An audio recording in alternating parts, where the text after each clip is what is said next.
Here now to discuss the growing persecution of Christians in Iraq and elsewhere, Congressman Frank Wolf, my former colleague in the House of Representatives, the Republican from Virginia's 10th District, the second ranking majority member on the powerful Appropriations Committee. Frank, it is so good to have you back here on America's Forum. Well, thank you, JD. Glad to be back. Hope you get rid of that cold, too. Take care of yourself. We're working hard, Frank. Drink a lot of orange juice. Well, I will take that under advisement, and since you're a powerful appropriator, okay. I'll take that to heart. Now, we're gonna talk some about appropriations in just a minute, but Frank, you have worked so hard in your other committee assignments dealing with the persecution of peoples of faith. Specifically now, what is going on with the Christians in Iraq?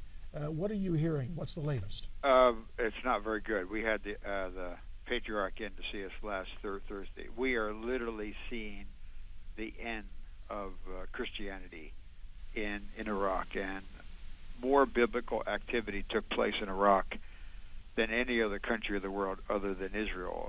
Abraham's from Iraq. It's Nasiriyah, but it's in the Bible. Ezekiel is buried there in Iraq. His tomb is there. Jonah, his tomb was blown up the other day. Nineveh, Mosul, Babylon, Esther in the Bible for such a time like this. Esther's from Iraq, and Daniel spent most of his life there, was taken there, and his tomb is in Iraq. We are seeing the end.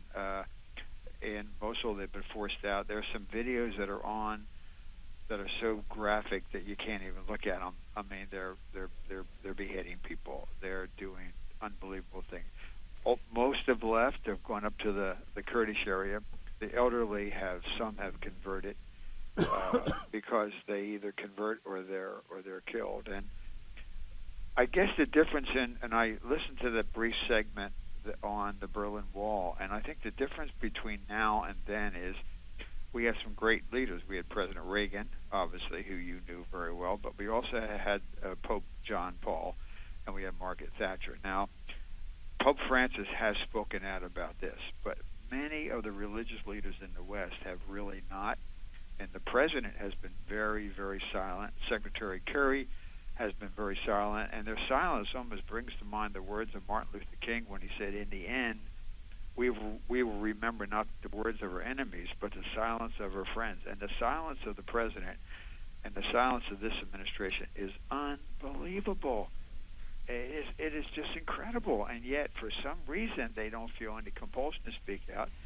And unfortunately, I'm disappointed that many of the religious leaders in the West, the exception being Pope Francis and also the Archbishop of Canterbury and the Coptic Christian bishop in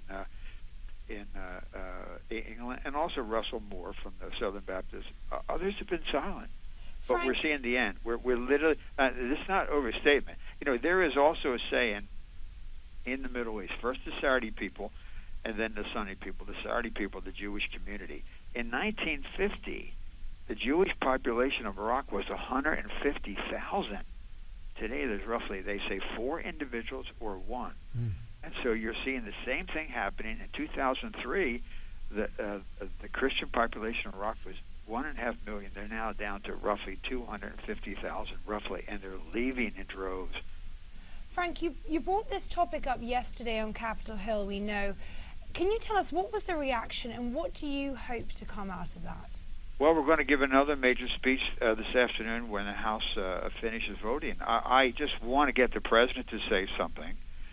Secondly, I want him to urge the Kurds to continue to defend and protect the Christians.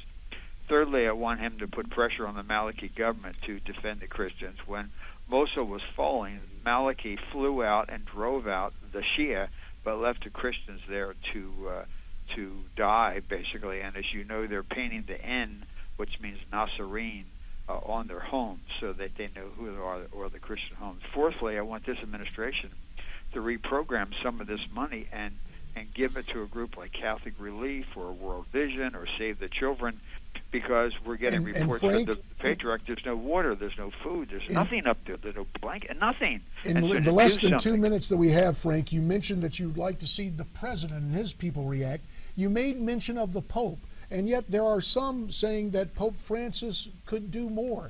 I think the Pope has done what? No, I will defend the Pope. The Pope has spoken out very eloquently, and I think there's a lot that can be done by many others. We're waiting for, I don't want to mention names, but waiting for others to kind of speak out. But I think the Vatican has been very good on this issue. But the president ought to say something. The president should say something, and he's been silent. In the 1 minute we have left, and it is not to be irreverent, but you're one of the cardinals, a chairman of a subcommittee on the full committee on appropriations. Frank, you chair the subcommittee that handles the Justice Department. You literally handle those purse strings. Yesterday, the House votes for a lawsuit against the president for overstepping his bounds.